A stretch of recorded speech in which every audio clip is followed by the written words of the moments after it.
Jesus took a child, put it in his midst, and he said to them, if you don't become like little child, you will not enter the kingdom of God. Now, if we go in the first reading today, we see how God is trying to say to us a great message. And that message is that sometimes the way we live does not and will not be accepted by the people around us. Because we have a message. And the message is that God loves us. And he loves us so much, even to the wood of the cross. And by that death, he reconciled us with the Father and give us the promise that we are called to heaven if we accept him and live by his message. Now, the wood of the cross, that is the message that we believe, and what the word proclaim or wants to give us are two opposite ones. Nobody is here this morning to ask for a cross. But you are here this morning to really thank God for all the blessings and to give you the courage and also the patience that you need to carry the cross that you have. And that's why today, the first reading we heard, that the just men are going to be persecuted. In fact, he is going to be called obnoxious. Because when you don't do what they do, when you don't do what they say, when you don't live like they live, you are out of it. Many of you kids know about that, the peer pressure. Many of you say, well, Father, you know, when we go to school, we don't say that we go to church on Sunday. I don't need you to be victims. But don't be afraid to live a Christian life. Because that is what you are called to live. Because at the end, do you know who's going to last last? Those who love last. The end is, those who accept Jesus are going to find peace, love, and also the glory of heaven, which is waiting for us. And that's why if you go in the gospel today, you have to have a competition. If you go in the gospel today, we find that Jesus said to the apostles, we are going to Galilee. And there I am going to be mistreated. I am going to make fun of. They are going to give me a cross to carry. They are going to kill me. They are going to bury me. But I will rise. Now the apostles have been hearing this for a long time, and they really care about it, but it's not really what as we say, the talk of the day. When they hear that he is leaving, they begin to say, now who's going to take this place? You see how the word rules? Many times, you know, when your boss is about to retire, there is a little upsetness in the office or whatever it is. Who is going to take his place? Who is the owner is going to look upon to do the job? And if you are smart, you work, you do the best you can, you do more than expected of you, you be an enterpriser, so when the time comes, you will be the chosen. But if you go there for a paycheck, I don't think your boss is going to promote you. Because he wants his business to flourish, not to remain status quo. And that's what they were discussing. And Jesus knows that they were discussing this. So he questioned them to really make them, put them to the test. What are you arguing? What are you discussing on the way here? And they were, because they know that they were doing things not supposed to do. And he said to them, if you want to be the greatest, you be the last. And servant of all. Now that is not what the world wants or promotes. If you want to be successful, step on your neighbor, step on your co-worker, step on people. Do the best you can to cheat in order to succeed. That's the word. And Jesus is telling them, if you want to be the greatest in the kingdom, you need to humble yourself to become servant In fact, you become the servant of all. And today, we have a great lesson in the second reading. St. James, as I told you last week, was the first bishop of Jerusalem. He's the one among the 12 who died martyr. You know what a martyr is? Somebody who died for the faith. And we know that he is writing to the church of Jerusalem, so he's writing to the Jewish people. But the church selected that reading because it is so vital for the universal church. And St. James said to us, where do your disputes, where do your wars and division come from? And he said, they come from your inner passion. They come from your pride. Everyone is number one. Everyone is about me. Everyone, nobody cares but me. And after all, this is my schedule. Can you fit your schedule in my schedule? This is what the world is all about today, dear people. Look at your children. They want you to take them to that practice. Whether you are coming from work at 5:30 or not, they want you to do this, because this is what I want. It's not like I will find my friend who his mother does not work, and I will take a ride with her so my mother have a break. No, you take me. You come and pick me up. You do what I say. That does not work. Why? Because it's not love. This is about you. Jesus is not about him. I come not to be served, but to serve and to give my life to the one I love. So you see the value of the Word and the value of Christ. And that's why St. James said, what is the jealousy that you have in your heart? That jealousy that you are envying because your sister is better than you. Let's face it, she's still better than you.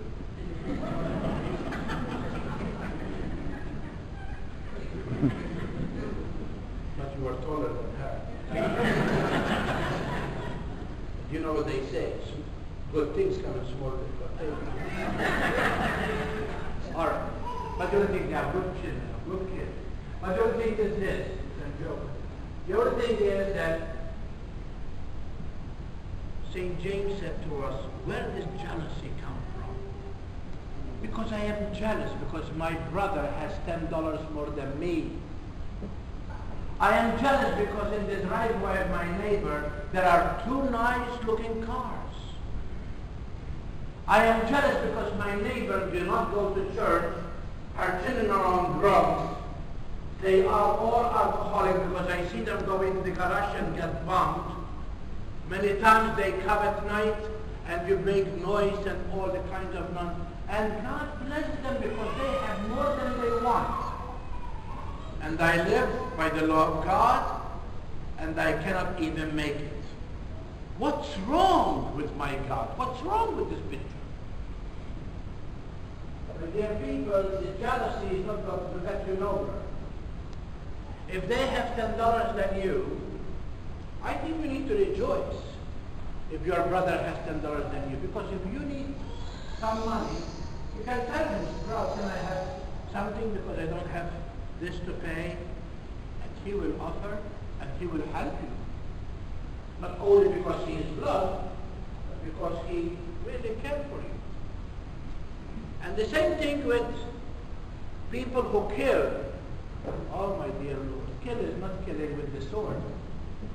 Killing the character of individual.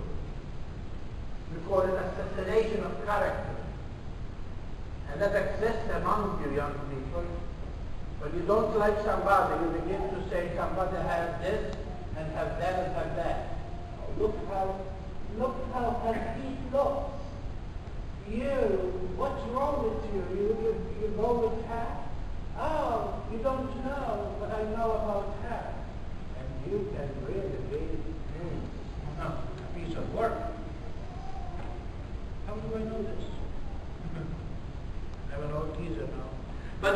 it is that I know many kids are very vindictive when it comes to, the size of individuals, the looks of individuals, the way they talk, sometimes the way they walk, sometimes the way they are, and sometimes even because of their hygiene and so forth. Sometimes they really live a persecution. And that is why St. James said to us, what are you doing by killing? What are you doing by slaughtering people? Are you gaining anything? Absolutely nothing. In fact, if I am jealous of you, you don't know that I am jealous of you. So it's not offending you, it's offending me. It's eating at me, not at you. I am the one who is stupid enough to let it eat me. And because of this, I am taking away my peace because of you. And we know that there is no one has the right to take away peace from me. No one. That is something that belongs to me, and no one is going to take it away unless I permit you to take it, and then I become your slave. I become your victim, because then you can play with me. And that's why St. James reminds us. St. James reminds us that from all these sins that we sometimes do, we gain absolute nothing. And that's why he reminds us to really focus on the truth, focus on the spiritual things, focus on what we can do the best we can do, and let it be that the chips fall where it may. My dear people, this is the message today, that sometimes it is so vital in our lives. When we compare the values of Jesus and the values of the world, they don't match. They are against each other. If you listen to the opening prayer, we say, your divine law, your sacred law, is based on two. The relationship we have with you and the relationship we have with others. God is telling you there will be no God besides me. How many times on Sunday morning or on the weekend we make other things God? Because we have things to do around the house. Because we need to go to the shore. Because we have, we have a friend to visit. Maybe sometimes, I don't feel up to it. Oh, I work 7 days a week and 6 days a week, and Sunday is my day to sleep in. Father, have a mass at 6 o'clock on Sunday, and they will come. And you will have mass, and they don't come. Because once the body is comfortable, he does not want to change his comfortability. Because every time he goes to mass, he hears the message, and the message is pointing at him. Remember the first reading? Because he is reminding us of our violation.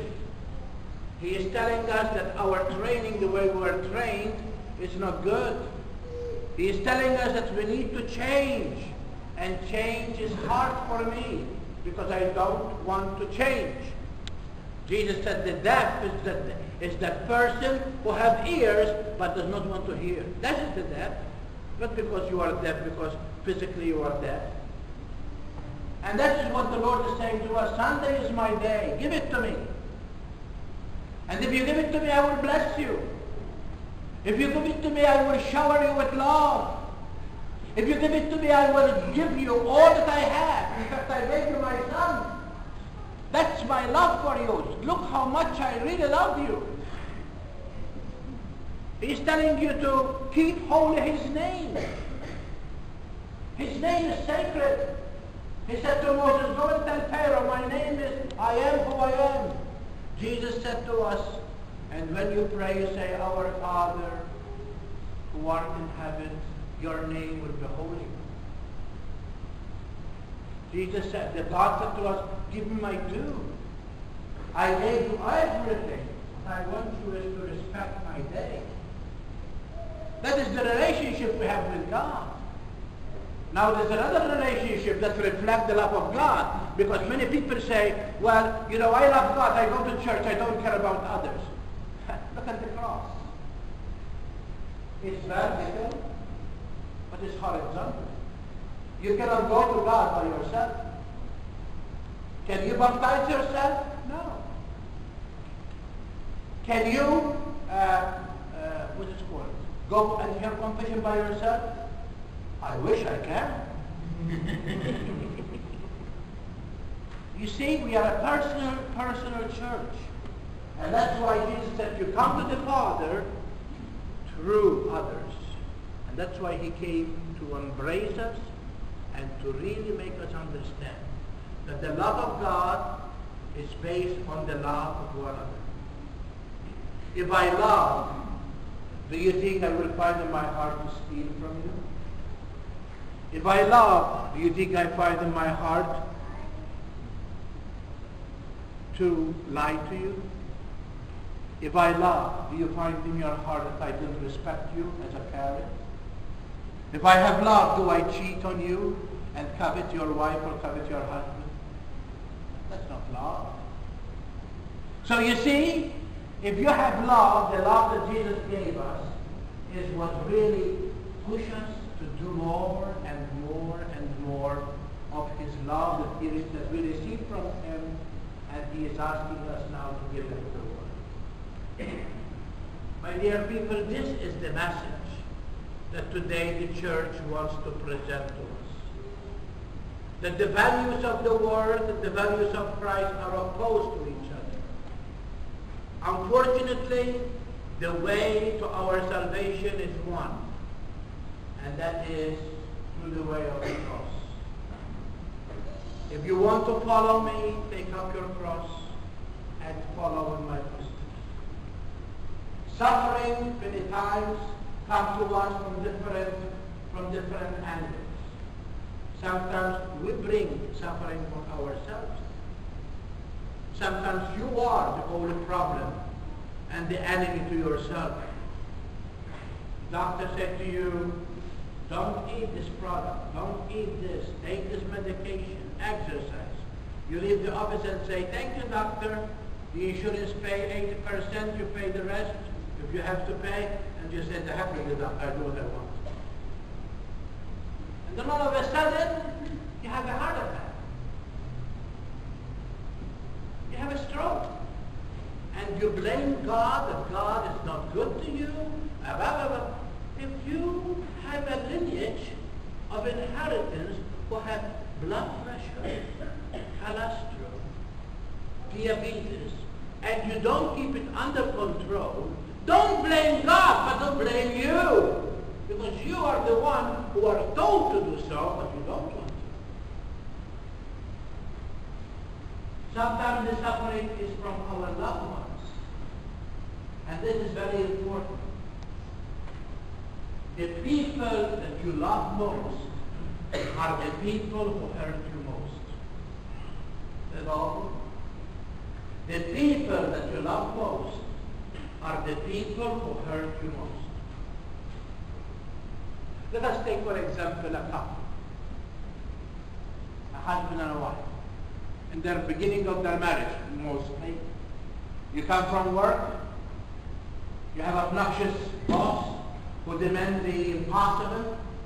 You have things that are supposed to be ready by Friday, and here you are Wednesday, don't even start on your project.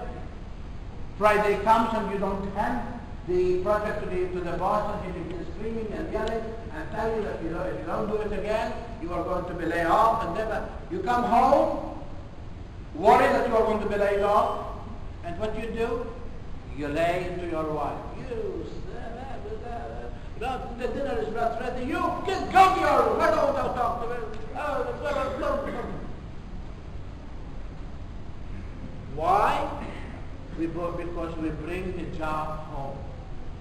Because we bring ourselves home. Because we bring our problems. And then begin the problems. The wife cannot take it anymore. This is really abuse. She tried to talk to you, but you don't want to listen. Maybe she goes to your mother to talk to you, and you say, Mother, mind your own business.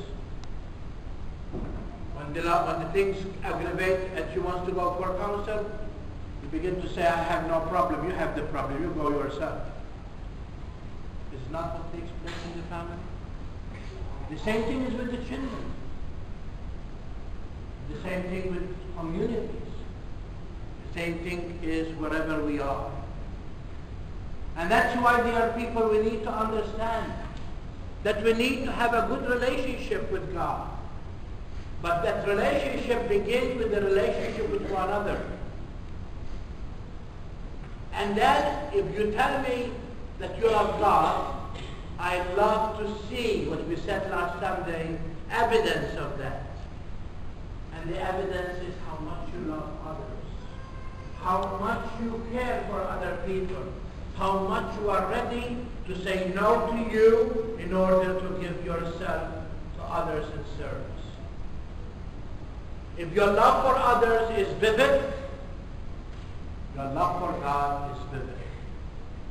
Our celebration here is a time of building up ourselves. Sometimes we are a little bit distraught. Sometimes we are upset about things. Sometimes there are things that we are worried about. Our job is at stake. Maybe there is some sickness. Maybe we don't feel good. All kinds of things that really bring a big load on our shoulders. And that's why we are here. So each one will help one another and say, everything is going to be all right. Everything is going to be all right. Have Jesus in your heart. And if you need anything, you know that we are not away, but by a home. And that is more than you hand $1,000 in an envelope to somebody. By the way, if you hand me $1,000, I say thank you. But by the way, we are joking, but this is true. We don't need money as such. We need each other. We need each other, and that is the calling that I have been saying to you on this parish issue. The issues we had for an merger, from three we become one. That we need to build together a community.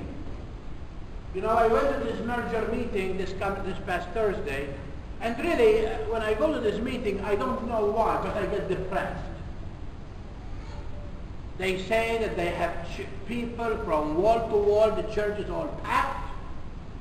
They have so much distance, they have so much distance, they are building so much this. When they come to volunteerism, they have a lot of people who volunteer. But one thing that is really one of the trademark of the Church of St. Rita is when there is a need, when there is a tragedy among people, they make an appeal, people come from their woodwork to help. And that is the beginning of the foundation that there are good people. But we don't want to let that goodness to go by the wayside. Let us all together build. Each one of us are called to be stewards of the Church of God. And to be a steward is not just to give me the envelope in the collection. It helps, but it's not everything. There is time, there is talent. I mean, I hear from these pastors they are paying 3 full-time janitors because they have 3 sites. I have no janitor. The people are doing the job. I don't have the money to pay, by the way. But you see what I mean? We need all together to say, I have 1 hour a week, I am going to give it to my parish. And don't tell me I am 93 years old. Because even if you are 93, you have a phone and you can talk to somebody who is ill, somebody who is going to hard time. How much I would like to have a family committee. How many times I wish to have a youth committee, an adult committee, for those to evangelize those who are in their 30s and 40s. But I don't have the money to hire people, and I don't have people coming out and say, listen, I will help you in this. You who are married 30, 40 years, join in this committee. So when these young people who are 10, 5 years married, and they are going through a struggle, you can shed some light. Maybe the husband needs to change a little bit. Maybe the wife needs to change. Maybe both of them need to change. Maybe they need to have a different approach to their budget, of the way they are spending money. And you can help them. This is what family life is all about. Is we are helping each other to achieve. Because by divorcing your wife and separate from your husband and marry somebody else, you're not going to solve the problem. Because the problem is here. You take your problem yourself. You need to correct what is wrong. Many times I receive a petition that is granted of the annulment that say before they enter marriage they have to be counseled by you, Father. In other words, you tell him off. You tell him need to change. You need to do this because this is what happens in the marriage. My dear people, there is so much to do as a community. We are not individuals. That's why we are called to come together in assembly. Because each one of us is vital and that's us to build each other. And now what you have in talent and time and sometimes treasure, we put it together. Remember the early church, what they did. They sent their own homes. And they put the money in the feet of the apostles, and everyone had share from one another, and they did not go for one. When I look at the statistics, I'm not talking about Africa, I'm talking about America. And 1 out of 4 people in this country go to bed hungry. I feel like we are losers. 1 out of 4 in this nation, in this country here, goes to bed without food. And you tell me it's not the pride and the greedy of those who have. And then you have those who sell the oil, and they come together on television and say, this quarter we make a profit of $12 million. Do you know where they get the $12 million? From that worker who has to use that gasoline every day for transportation. Take that food from the family to put it in the pockets of the rich. You see the injustice there are people we have. And we call that we are a Christian nation. We have too far to go. This is why today these readings are so beautiful. Because Jesus is offering a solution for our world, for our lives. And the solution is, if you love me, you accept me, and the one who is crucified, and don't worry about what you are going to undergo, live the truth. The truth will set you free. And you will be people of peace. You will have love. That love that the world cannot take from you. That love and peace that no one is entitled to take away from your heart. I challenge you, dear people, that we need to build our community. Many of you have obeyed me and brought other people with you, I can see here. We need to do it more. But then we need to go all aboard and say, Father, I have 1 hour on Tuesday. I am an electrician. What can I do for you? I am a plumber. What can I do for you? I am a teacher. What can I do for you? I am this. I am this. Like, for example, this business of Sunday morning, Lauren had some family trouble, has to stop. And I need somebody to take care of those kids that are doing this mass. Look how many children we have, 5 to 6. Then I'm going to call her and talk to her and see what's going on. But you see, there is so much things that you can do. I cannot do it by myself. I said to Monsignor Moro, who is also part of the merger, maybe I need to change. They need a new personnel. He looks at me and says, and who is going to go to Burma to do what you did? But I am not putting a big head on my shoulders. But really serious things, that sometimes I think very serious. What is the cause of why we are not becoming? What is hinder us from coming together and build together? And that is what Jesus is trying to say to me today and say to you in this reading. The division and jealousy that we have among us come from our passion. If If we want to get them out of our way, we accept Jesus Christ. Who, although for the world he was obnoxious, because he challenged us to the cross, through that cross our redemption came to be.